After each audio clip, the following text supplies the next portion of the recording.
साथियों नमस्कार, मैं कवि सीएल दीवाना फिर आपका यूट्यूब में स्वागत है। आइए सुनते हैं मुक्तक। कल मेरे घर के छत के सामने एक चांद अपनी चांदनी बिखेर रहा था। कल मेरे घर के छत के सामने एक चांद अपनी चांदनी बिखेर रहा था। मैं उसका दीदार करके उसकी रोशनी से नहा लिया घर में। मैं उसका दीदार करके उसकी रोशनी से नहा लिया घर में। कभी वो फ़ोन लगा के बात कर रहा था, कभी वो मुझे इशारों में बुला रहा था। कभी वो फ़ोन लगा के बात कर रहा था, कभी वो मुझे इशारों में बुला रहा था। कभी कभी वो नैना मिलाए, कभी कभी वो नैना मिला रहा था। नैनों से मुझको वो बुला रहा था। कभी कभी वो इशारों में बुला रहा था। कभी कभी वो नैनों से नैना मिला रहा था। कभी कभी वो नैनों से नैना मिला रहा था। नैनों के इशारों से मुझे बुला रहा था। नैनों के इशारों से मुझे वो बुला रहा था। वो मेरा दीदार करके मुझे देखकर मंद मंद मुस्कुरा रहा था। वो मेरा दीदार करके मुझे देखकर मंद मंद मुस्कुरा रहा था। फिर वो छत के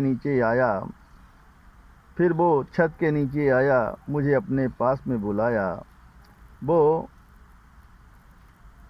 फिर छत के नीचे आया, मुझे अपने पास में बुलाया। फिर पार्क चलने को फरमाया। हम दोनों पार्क में जा रहे थे। बागों की हरियाली देखकर मन मेरा भी प्रसन्न हो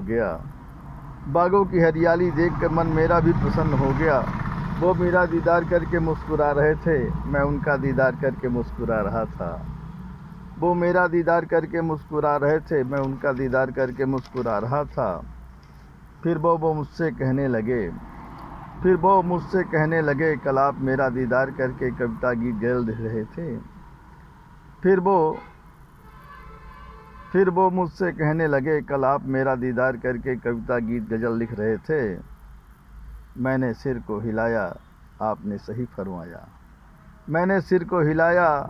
सही फरमाया। मैं वाकई आपका दीदार करके कल फुर्सत में कविता लिख रहा था।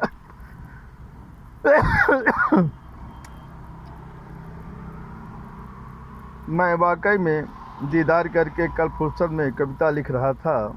कहता है कवि सीएल दीवाना, ये वाकई में 16 आने सच है। कहता है कवि सीएल दीवाना, ये वाकई में 16 आने सच है।